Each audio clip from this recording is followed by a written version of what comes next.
Hello friends, welcome to my channel Sujeet chemistry. तो हम पिछले वीडियो में पढ़ रहे थे प्रिपरेशन ऑफ फिनोल फिनोल के प्रिपरेशन कर रहे थे। तो अब हम पढ़ेंगे फिनोल के फिजिकल प्रॉपर्टी। ओके, तो फिनोल के फिजिकल प्रॉपर्टी में हम क्या पढ़ेंगे? फिजिकल स्टेट पढ़ेंगे, बॉइलिंग पॉइंट पढ़ेंगे।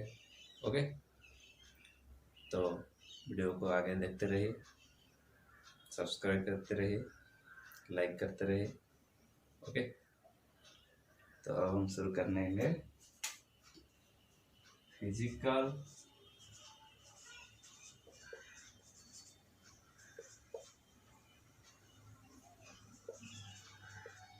Properties of phenol. ओके, तो बच्चों फिजिकल प्रॉपर्टी क्या है? फिजिकल प्रॉपर्टी है इसका फिजिकल स्टेट, उसका बॉइलिंग पॉइंट, उसका सॉल्युबिलिटी एक्सेट्रा। ओके, तो अब हम डिस्कस करने वाले हैं इसके फिजिकल स्टेट। मैं 5 पॉइंट्स कहूँगा, वहाँ से आपको टोटल फिजिकल प्रॉपर्टी समझ में आ जाएगा। ओके, तो फर्स्ट पहला पॉइंट, phenols are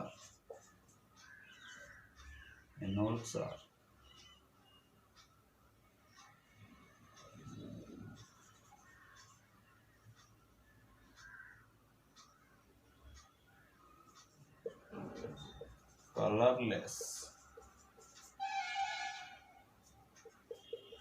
liquid और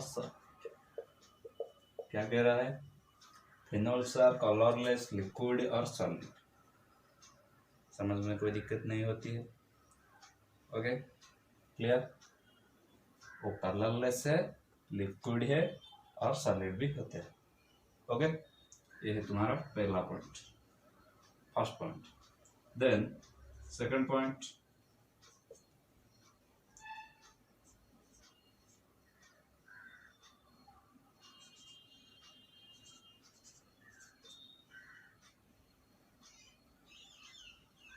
phenols are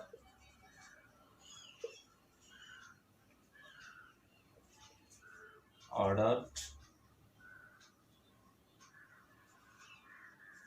because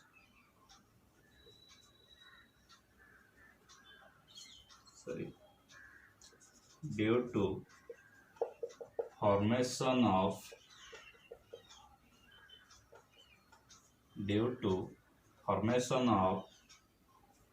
phennoquinone। okay, due to formation of phennoquinone it is ordered। ordered means smell। okay, कैसे? when phenol reacts with oxygen by air it forms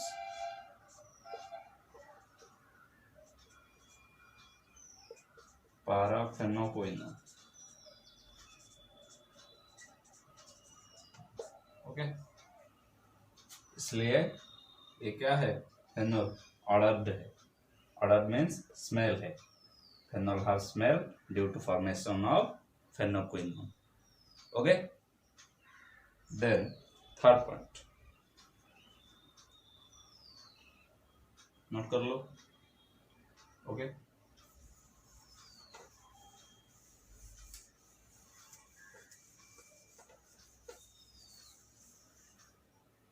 third point क्या है?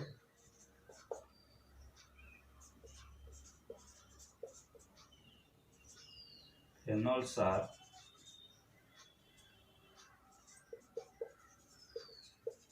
sparingly soluble in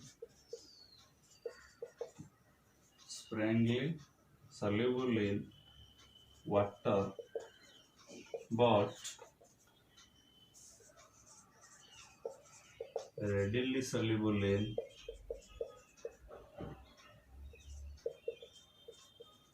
organic solvent like benzene, ether, etc. Okay, क्या बोल रहा है? Phenols are sparingly soluble in water but readily soluble in organic solvent. तो स्प्रेइंगली क्या है? ये है slowly soluble in water, fast soluble in organic solvent. Readily means fast soluble in organic solvent, slowly soluble in water. Okay, ये है तुम्हारा third point. Fourth point क्या है? Phenols are high boiling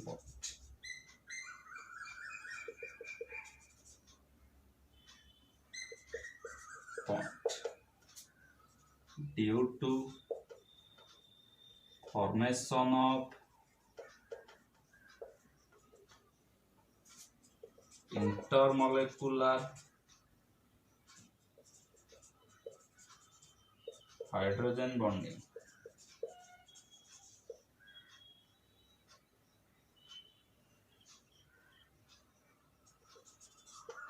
इंट्रामोलेकुलर hydrogen bonding, intramolecular hydrogen bonding formation होता है, इसलिए तुम्हारा phenol क्या है?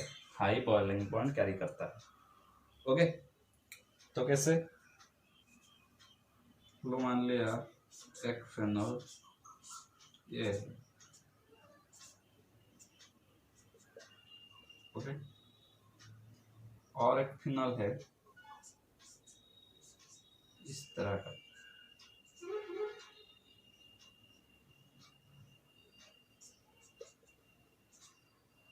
और एक फिनोल है इस तरह का।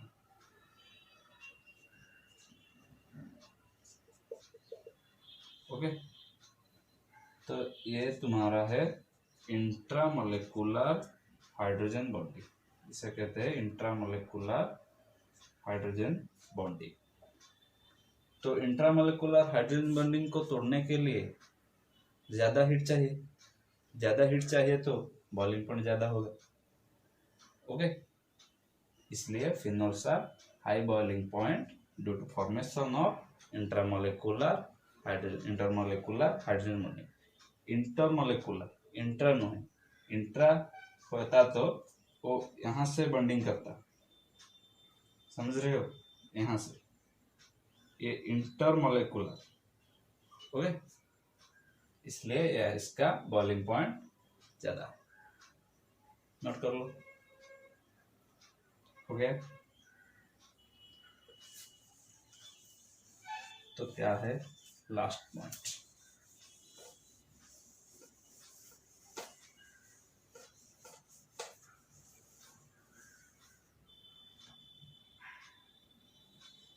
लास्ट पॉइंट क्या है?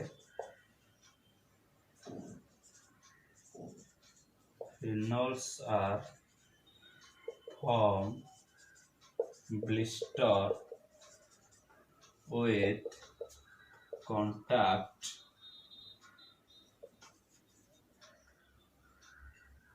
to skin. When phenol contact with skin form blister. blister क्या है? Small bubbles. जब फिनोल तुम्हारे स्किन पर आ जाएगा, तुम्हारे स्किन पे स्मॉल बबल्स आ जाएगा। ओके, इसको हम क्या कहते हैं? Phenol forms blister with contact to skin. Okay, ये हो गया तुम्हारा फिफ्थ पॉइंट, लास्ट पॉइंट। ये है तुम्हारा फिजिकल प्रॉपर्टीज, नोट कर लो, हो गया। इसके बाद हम देखेंगे एसिडिटी ऑफ फिनोल। बच्चों, एसिडिटी मीन्स क्या है?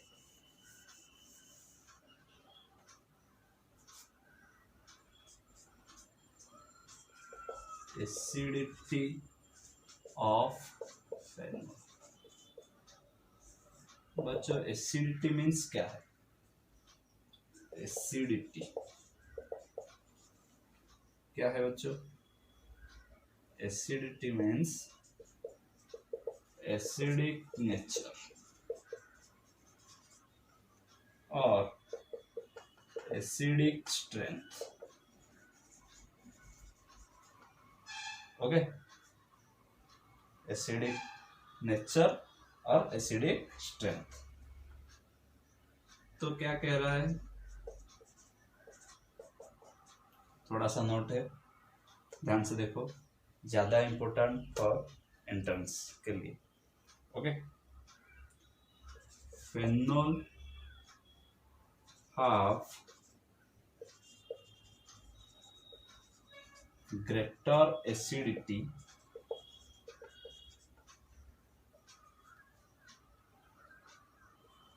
due to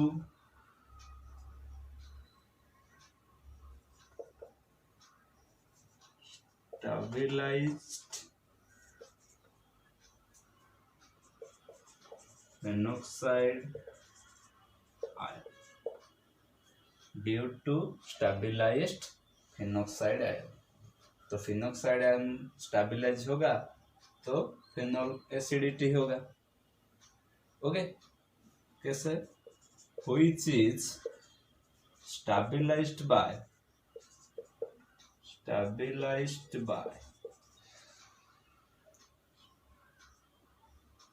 resonance.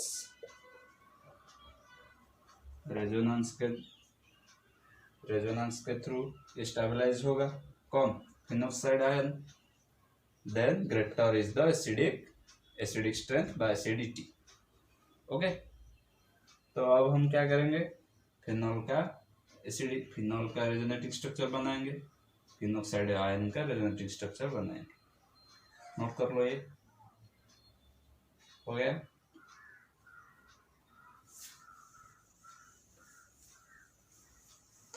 Resonating structure करेंगे तब भी पता चलेगा कौन स्टेबल है और किस लिए है। ओके, तो पहले रेजोनेटिंग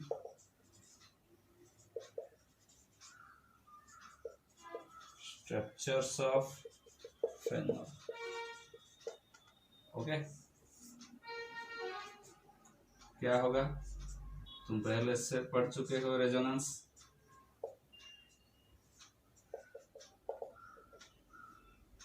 क्या होगा?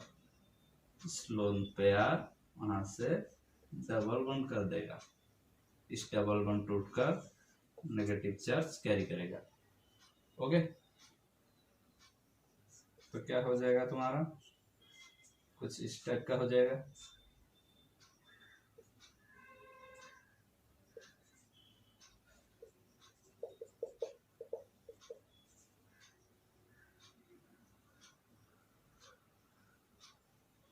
कुछ इस टाइप का हो जाएगा।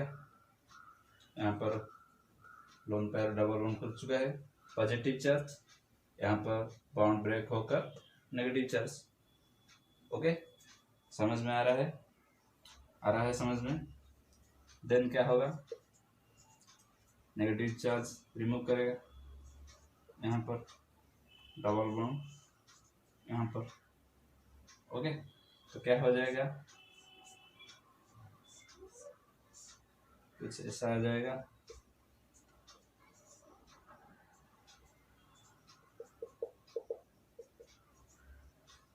ऐसा आ जाएगा। देन क्या होगा? यहाँ से यहाँ तक, यहाँ से यहाँ तक। Okay,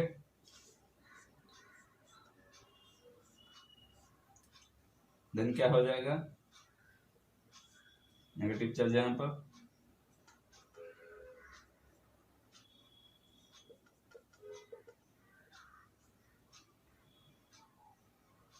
okay. देन क्या हो जाएगा? नेगेटिव चार्ज डबल बॉन्ड कर देगा तो डबल बॉन्ड वहां पर शिफ्ट हो जाएगा। तो क्या हो जाएगा?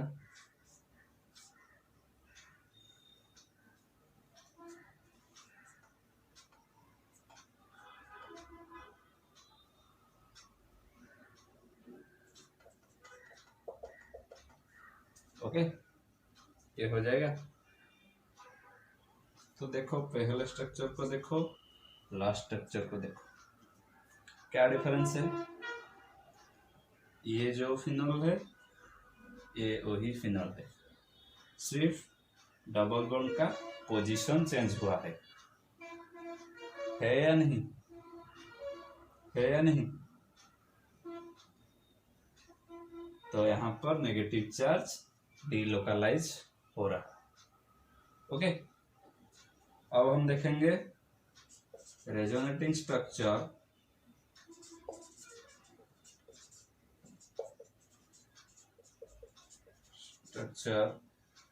Of phenoxide ion. Phenoxide ion क्या है, फिनोल से एक प्रोटॉन लॉस हुआ है, उसको हम बोलते हैं फिनोक्साइड आयन। तो रेजोनेटिंग स्ट्रक्चर क्या होगा, देखो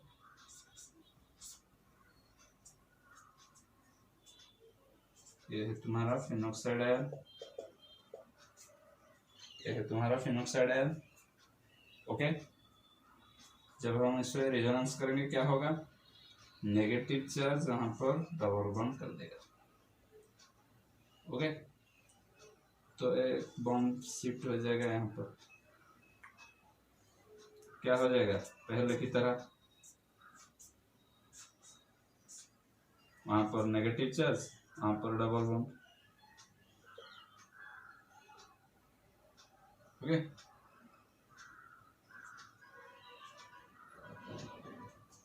देन क्या हो जाएगा, नेगेटिव चार्ज डबल बॉन्ड कर देगा, डबल बॉन्ड टूटकर यहाँ नेगेटिव चार्ज हो जाएगा।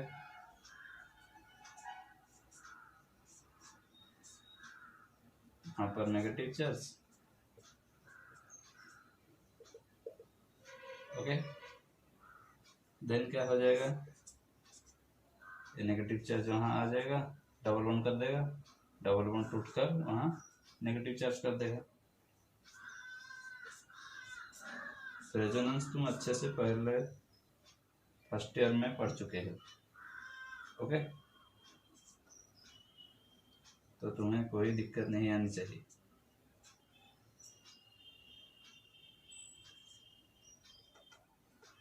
ये हो जाएगा, तो अब है क्या हो जाएगा, डबल बॉन्ड कर देगा, डबल बॉन्ड शिफ्ट हो जाएगा यहाँ पर, तो क्या आ जाएगा, कुछ इस तरह का आ जाएगा।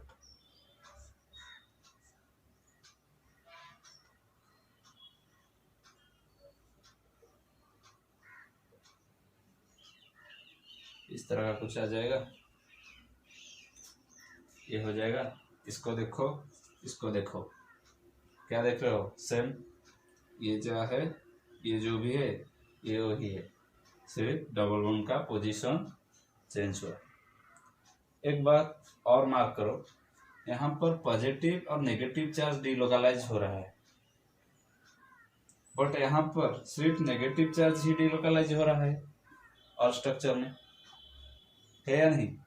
देखो पॉजिटिव चार्ज, ध्यान से देखो, इंपॉर्टेंट है, यहाँ पर पॉजिटिव चार्ज है, यहाँ पर पॉजिटिव चार्ज है, यहाँ पर पॉजिटिव चार्ज है, बट यहाँ पर सिर्फ नेगेटिव चार्ज और स्ट्रक्चर में सिर्फ नेगेटिव चार्ज, है या नहीं, है या नहीं। तो इसलिए फिनोक्साइड आयन इज ज्यादा stable than, phenoxide ion is stable, greater stable then phenol. Okay, इसलिए क्या है, वहां पर प्लस चार्ज नेगेटिव चार्ज दोनों है, यहाँ पर सिर्फ नेगेटिव चार्ज है, इसलिए phenoxide ion is greater stabilised than phenol.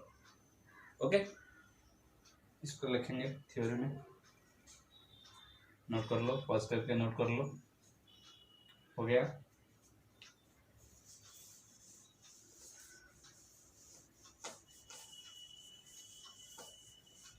अब हम इसको थ्योरी में लिखेंगे। क्या लिखेंगे, phenol is less stable than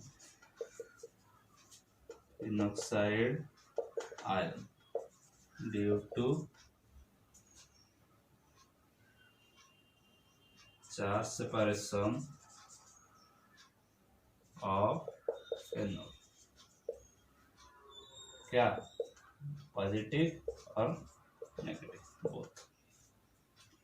यहाँ बोथ पॉजिटिव और नेगेटिव चार्ज सेपरेशन हो रहा है और फिनोक्साइड आयन में ओनली नेगेटिव चार्ज। ओके,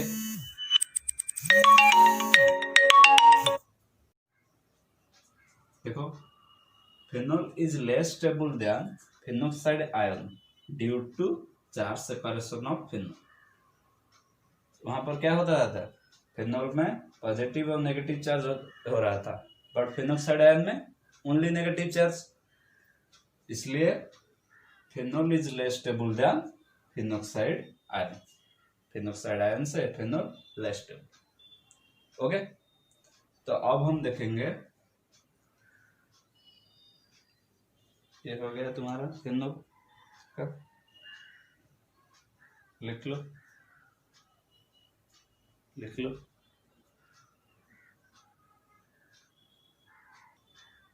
हो गया, ये बोल रहा है this delocalization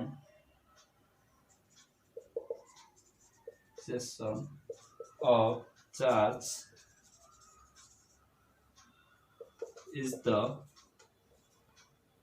stability factor of, ये देखो, delocalization of charge is the stability factor of phenol ion। Phenoxide ion का स्टेबिलिटी क्या है, इसका डिलोकलाइजेशन ऑफ चार्ज है या नहीं।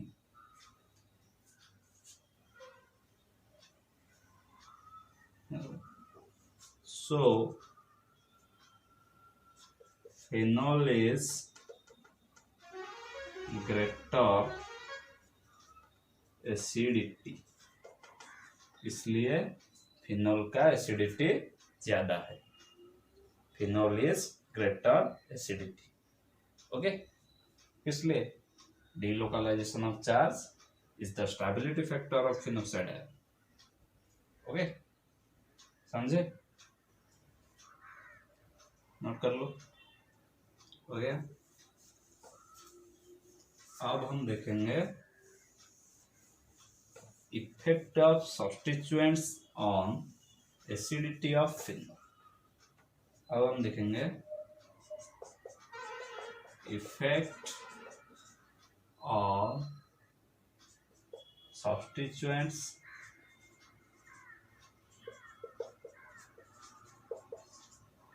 On acidity of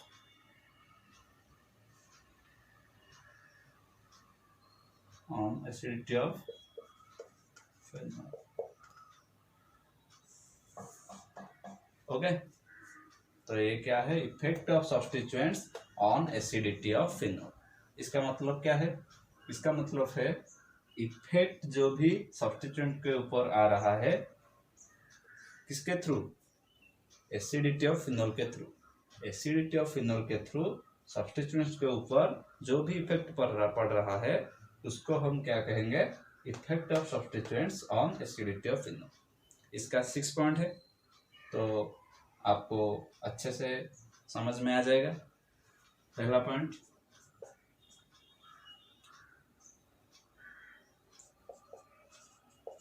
हलोफिनोल्स are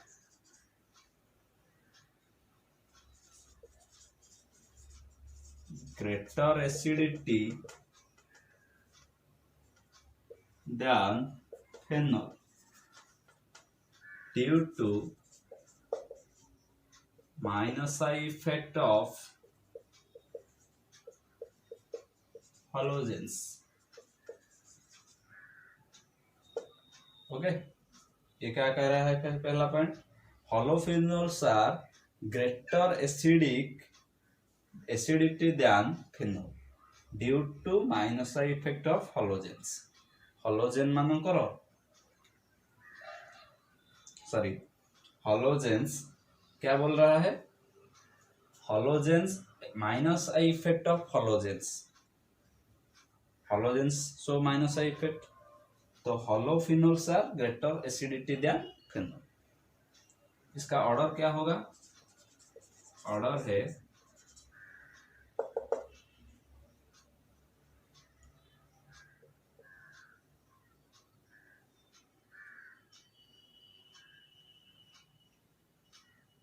ऑर्थोहलोफिनोल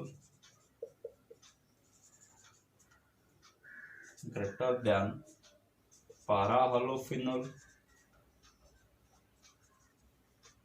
greater than मेटाहलोफिनोल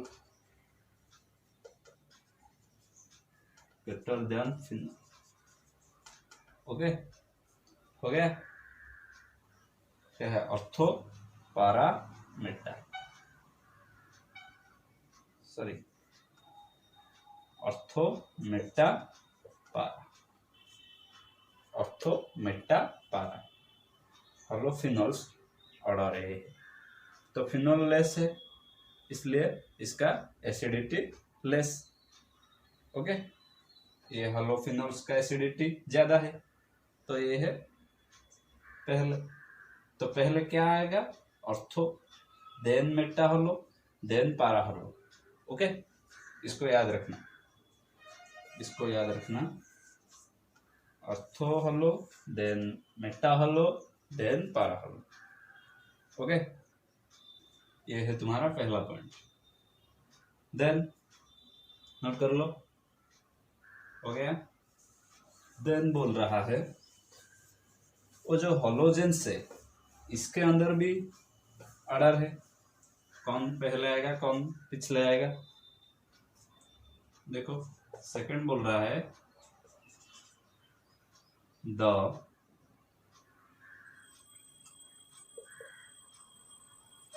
halophenols decreases acidity as decrease in minus I effect. वो बोल रहा है माइनस आई इफेक्ट में हलोजेंस जैसे डिक्रीज कर रहे थे in minus I effect, halogen all halogens minus I effect में जैसे डिक्रीज कर रहे थे हलोफिनोल में ऐसे डिक्रीज करेंगे। ओके, तो क्या है ऑर्डर, क्या है ऑर्डर देखने में समझ में आएगा। वो बोल रहा है ऑर्थोक्लोरोफिनोल is greater than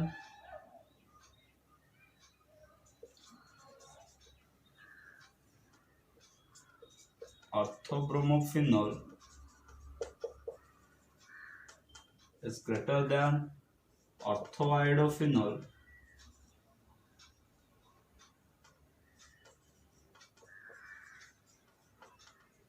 greater than orthofluorophenol।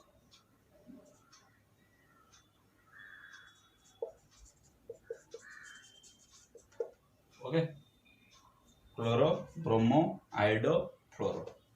Okay, इस ये है माइनस आई इफेक्ट का decreasing order. Minus I effect में हलोजेंस ऐसे ही डिक्रीज कर रहे थे, तो ये बोल रहा है माइनस आई इफेक्ट में जैसे डिक्रीज कर रहे थे इस यहाँ पर भी वो इसे डिक्रीज करेंगे। तो ये है इसका एसिडिक स्ट्रेंथ।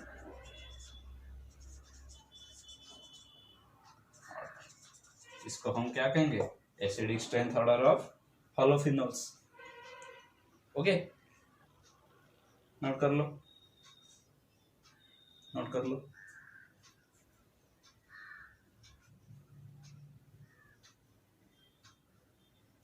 हो गया।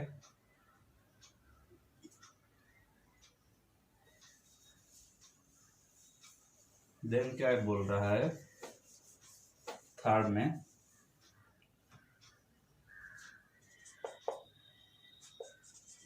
the electron withdrawing group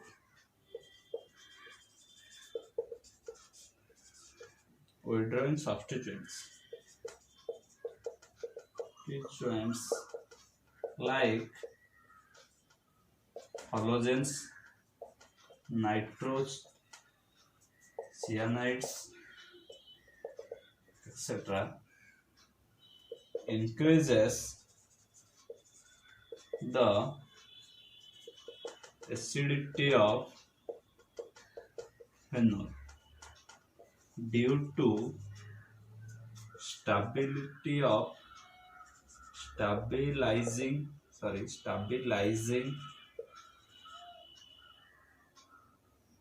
of phenoxide ion by dispersing of its negative charge. ध्यान से देखो, dispersing of its negative charge, ये है इंपॉर्टेंट। बोल रहा है when withdrawing groups like हलोजेंस, नाइट्रोज, cyanide, ऐसे ग्रुप फिनोल में लगेगा तो इसका इंक्रीज होगा एसिडिटी, उसका एसिडिक स्ट्रेंथ इंक्रीज करेगा। कैसे? Due to stabilising of phenoxide ion by dispersing of its negative charge. Phenoxide ion जो है उसका नेगेटिव चार्ज डिस्पर्स होगा। डिस्पर्स मीन्स स्प्रेड होगा all over the part. Disperse means spread होगा। तो वो जो नेगेटिव चार्ज होल स्प्रेड होगा उसका स्टेबलाइजिंग पावर बढ़ेगा, then acidity of phenol increase करेगा। समझ में आया? ओके, तो देखेंगे कैसे।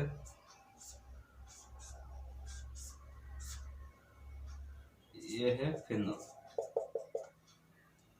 वहां पर एक हाइड्रोजन लगा है। हाइड्रोजन क्या है? Electron withdrawing.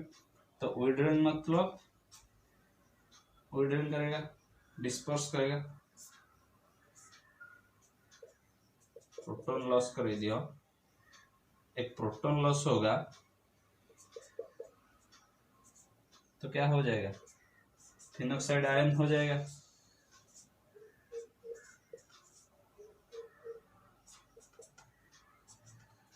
यहाँ पर नेगेटिव चार्ज होल बॉडी में स्प्रेड होगा तो इसका स्टेबलाइजिंग पावर बढ़ेगा, देन एसिडिटी इंक्रीज करेगा। समझ में आया? नोट कर लो। हो गया? Then 4 point. ओके, अच्छे से देखो, क्लियर होकर वीडियो को देखो। जो भी डाउट है मुझे कमेंट बॉक्स में पूछो। ओके, 4 पॉइंट क्या कह रहा है?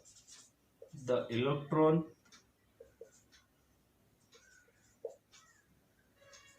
Releasing substituents Y like methyl, ethyl, methoxy, amino, etc.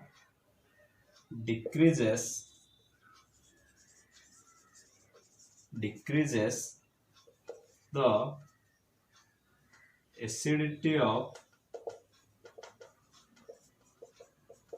phenol due to destabilization of phenoxide ion by donating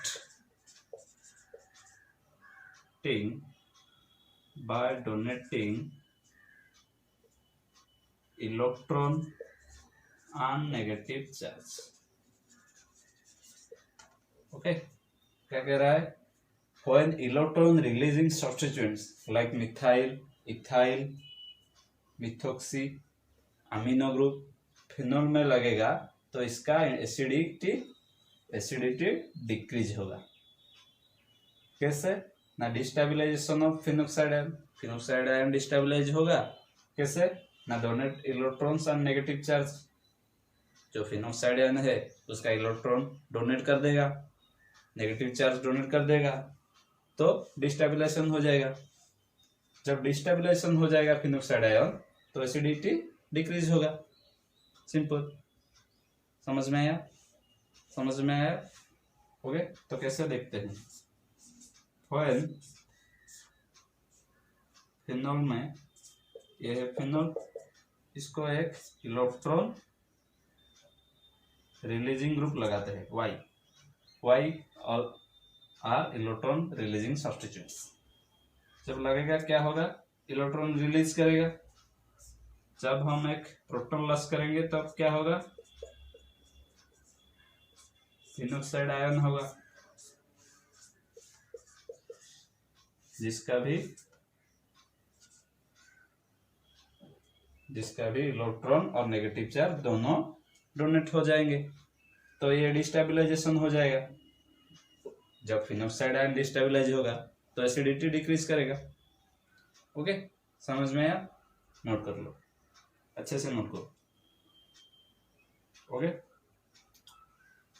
then fifth point,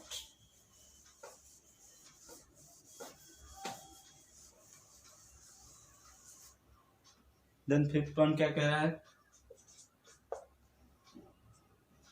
fifth point कह रहा है the relative stability of phenol in ortho, para and meta position is, ortho, para, meta position में stability of phenol by acidity of relative stability और acidity, stability नहीं, relative acidity, इसको हम क्या बोलते हैं? Acidity, acidic strength. The relative acidity of phenol in ortho para meta position में क्या होगा? इसका ऑर्डर है वो ज्यादा इंपॉर्टेंट है, इसको याद रखना। ओके, इंपॉर्टेंट है, इसको याद रखना। क्या है वो बोल रहा है?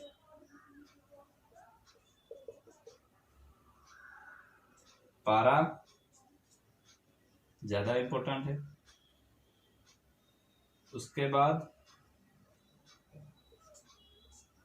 ऑर्थो,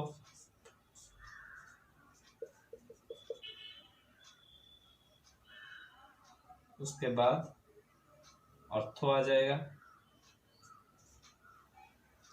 उसके बाद मेटा आ जाएगा, पारा, ऑर्थो, समझ लेता हूँ, पारा, ऑर्थो, मेटा, देन फिनोल।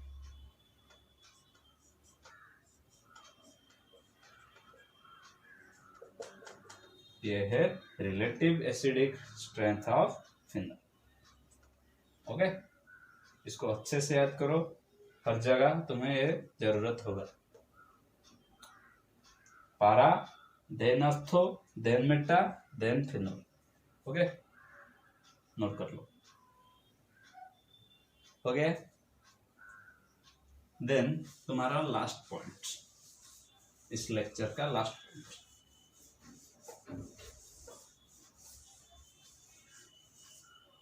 तो देखो लास्ट पॉइंट क्या कह रहा है? 6 पॉइंट, वो कह रहा है when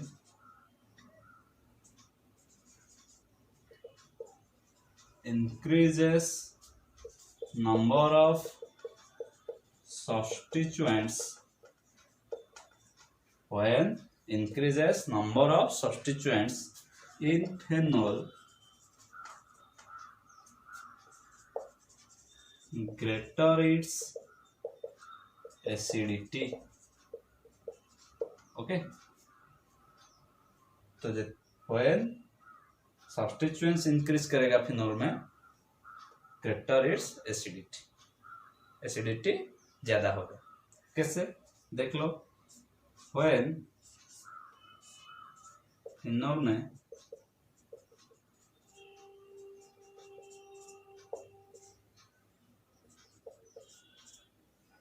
मैं ये लगा दिया, फिनोल में मैं ये लगा दिया, फिनोल में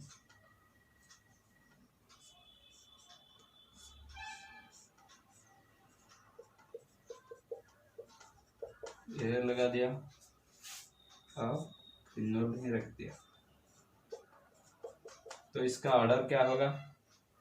तो ये बोल रहा है ज्यादा इंक्रीजेस नंबर ऑफ सब्स्टिट्यूएंट्स, ये है सब्स्टिट्यूएंट्स, वो ज्यादा बढ़ेंगे तो एसिडिक स्ट्रेंथ और एसिडिटी ज्यादा होगी।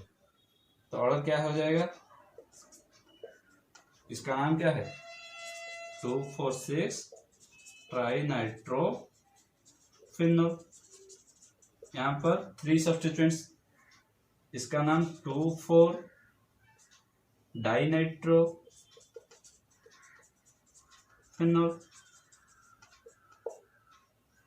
ये तुम्हारा क्या है? दोनों सब्स्टिट्यूएंट्स है, 2 है। ये तुम्हारा क्या है? 2 नाइट्रोफिनोल, 1 सब्स्टिट्यूएंट्स है। ये है तुम्हारा फिनोल। यहाँ पर सब्स्टिट्यूएंट्स नहीं है, तो जहाँ पर सब्स्टिट्यूएंट्स ज्यादा है उसका एसिडिटी ज्यादा होगा। ओके, नोट कर लो। यहीं पर तुम्हारा लेक्चर खत्म हुआ है। तो वीडियो को अच्छे से देखना, समझ में आ जाएगा तो कमेंट बॉक्स में रिप्लाई करना। जो भी समझ में नहीं आएगा वो भी मुझे कमेंट बॉक्स में रिप्लाई करो। ओके, वीडियो को अच्छे से देखो, डिस्क्रिप्शन में PDF है, उसको डाउनलोड करके पढ़ो। ओके, तुम्हारे दोस्तों के साथ वीडियो को शेयर करो, सब्सक्राइब करो, लाइक करो। ओके, पढ़ाई करते रहो। Best of luck.